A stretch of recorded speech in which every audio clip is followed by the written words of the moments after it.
Halo guys, balik lagi sama gua Lucky ID. Seperti biasa sebelum mulai videonya, buat kalian yang sudah dukung channel Lumian selama ini, terima kasih banyak. Buat kalian juga yang belum subscribe, silahkan subscribe karena subscribe itu gratis, tidak bayar. Dan buat kalian juga yang baru gabung, jangan lupa nyalakan lonceng notifikasi agar tidak ketinggalan upload video dari channel ini. Oke, kita bacain novel Martel Bag chapter 5555. Di sini diceritakan tampaknya pengusaha wilayah yang bertanggung jawab di sini juga cukup berhati-hati karena semuanya telah mencapai titik ini yang tidak bisa memaksakan masalah ini. Lagi pula tidak semua hal di dunia ini bisa berjalan sesuai keinginan seseorang. Jika 2 dari 4 pengusaha wilayah yang masuk bisa terbunuh, situasi yang terperangkap akan rusak. Bunuh Yangke yang berada dalam kondisi yang sangat menyedihkan tiba-tiba meraung. Master ras manusia yang telah menahan diri di bawah perintahnya tidak lagi menyembunyikan kekuatan mereka dan malah melepaskan kemampuan ilahi dan teknik rahasia yang kuat, menyebabkan penguasa feodal klan Tinta jatuh ke tanah. Pada saat yang sama, Saul Staring Speak ditembakkan. Setelah sebulan pemulihan, meskipun jiwanya belum sepenuhnya pulih, menggunakan Speak penghancur jiwa bukanlah masalah.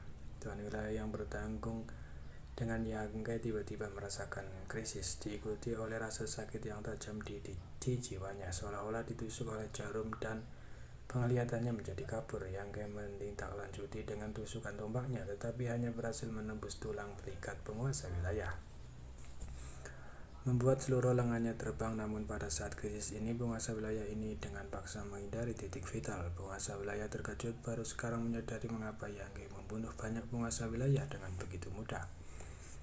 Dia tidak tahu metode apa yang digunakan pihak lain, tetapi seperti yang telah diperkirakan Monaye, itu adalah gerakan pembunuh yang ditujukan pada jiwa.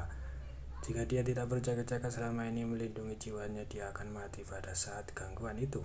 Bahkan jika dia berhasil selamat, dia masih terluka parah saat ini. Darah tinta menyembur dari lengannya yang terputus, dan bahkan kekuatan tinta dengan cepat menghilang. Tanpa menunggu dia bernafas lega, gambar tombak yang memenuhi langit turun. Pada saat krisis hidup dan mati ini, darah tuan wilayah ini dirangsang dan bukannya mundur. Dia meraung dan mulai melawan Yangke. Di sisi lain, Yogong dan Feng Ying bertarung dengan sengit, tetapi Yogong jelas lebih kuat dari Feng Ying. Jadi dia masih memiliki kekuatan yang cukup untuk memperhatikannya. Melihat Yangke tiba-tiba meletus dan melukai temannya bersama dengan fluktuasi kekuatan jiwa ilahi, Yogong dan manusia ini baru saja menunjukkan kelemahan. Pada saat ini Yogong merasa sangat beruntung karena dia tidak mencari masalah dengan Yangke. Meskipun dia mengira Yangke sudah menjadi panah di akhir penerbangannya, dia masih memiliki Feng Ying sebagai lawannya. Sekarang sepertinya keputusannya terlalu bijaksana.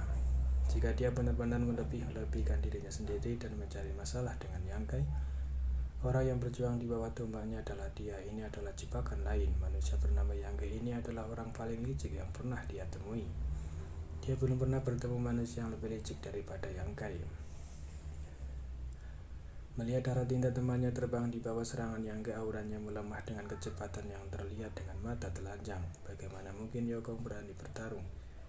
Jika dia benar-benar membiarkan Yangke menghabisi temannya, dia akan menjadi target berikutnya. Saat kekuatan tinta melonjak, dia mengirim Feng Ying terbang.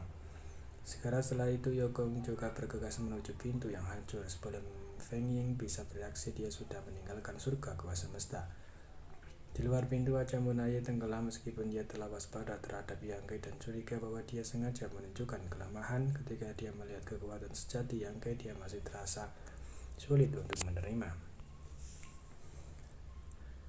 Bagaimana itu mungkin? Cedera orang ini sebelumnya sangat parah dan dia telah menstabilkan surga gua semesta selama sebulan terakhir.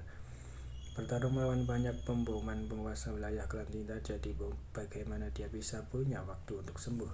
Dengan pintu rusak, dia pasti menderita serangan balasan yang berat. Tapi dari kelihatannya cedera ras manusia ini tidak serius. Mereka tidak banyak mempengaruhi kekuatan tempurnya. Haruskah dia membunuh? Jalannya hati Monaye langsung dipenuhi kepanikan. Selain dia, ada juga penguasa wilayah. Jika mereka bergabung, mereka mungkin memiliki kesempatan untuk menangkap Yangke. Tetapi itu hanya kesempatan. Jika dia gagal, dia dan penguasa wilayah lainnya akan mati. Tapi segera dia tidak perlu. Karena dia melihat Yogong bergegas keluar, Monaye tidak tahu harus berkata apa sejak orang ini melarikan diri dari tangan Yang Kai. Dia ketakutan. Sekarang dia melihat Yang Kai meletus. Dia segera melarikan diri dari medan perang. Situasinya tidak ada harapan. Monaye menghela nafas dalam hatinya menghitung Yogong yang melarikan diri dari medan perang. Mereka memiliki 3 penguasa wilayah dan lebih dari 1 juta tentara klan tinta. Tetapi dengan keberanian Yogong hancur, dia tidak lagi berguna. Hanya dengan dia dan penguasa wilayah lainnya, bahkan jika mereka memiliki 1 juta tentara klan tinta, mereka mungkin tidak dapat menjebak ras manusia di surga gua semesta. Lagi pula ada cukup banyak pusat kekuatan ras manusia di dalamnya, serta beberapa kapal perang yang tampak sangat indah. Begitu ras manusia menerobos bloket beberapa penguasa wilayah ini, kemungkinan besar akan kehilangan nyawa mereka di sini. Terlalu ceroboh, dia meminta beberapa penguasa wilayah untuk membantunya. Tetapi siapa yang mengira bahwa 10 penguasa wilayah di wilayah kerinduan akan berakhir seperti ini? Alasan utama untuk ini adalah karena sampai Yogong dan kelompoknya belum bertemu dengan mereka dan malah mengambil inisiatif. Hanya 1 dari mereka yang masih hidup, yang lain semuanya terbunuh oleh Yang Kai, menyebabkan barisan 10 penguasa wilayah langsung berkurang menjadi setengahnya. 2 orang lagi telah memasuki gerbang dan tidak diketahui apakah mereka masih hidup atau tidak. Monaye memperkirakan kemungkinan besar mereka mati. Jika tidak ada alasan bagi mereka untuk tidak muncul. Adapun tempat yang tersisa, mereka seharusnya bisa melakukan perlawanan. Tetapi sekarang salah satu dari mereka kemungkinan akan jatuh. Ada juga penguasa wilayah dalam perjalanan untuk membantu. Tetapi sudah terlambat. Dia tidak menyangka bahwa hanya dalam sebulan tidak hanya luka Yang Kai yang sangat sembuh, tetapi dia juga telah menggali lubang untuk mereka lompat. Tahu dari pasukan Fajar bahwa Yang Kai telah menjadi komandan resimen tentara Nether misterius dan memiliki pemahaman yang lebih baik tentang dunia luar. Setelah bersembunyi selama bertahun-tahun di dunia luar telah terbalik, menyebabkan dia menghela nafas tanpa henti. Namun sebagai komandan resimen tentara Nether misterius, Yang Kai sebenarnya telah mengambil risiko untuk menyelamatkan orang-orang yang terperangkap ini. Ini cukup menyentuh. Sebenarnya Li Zhu tidak menyetujui tindakan eselon atas ras manusia karena masalah mudah muncul.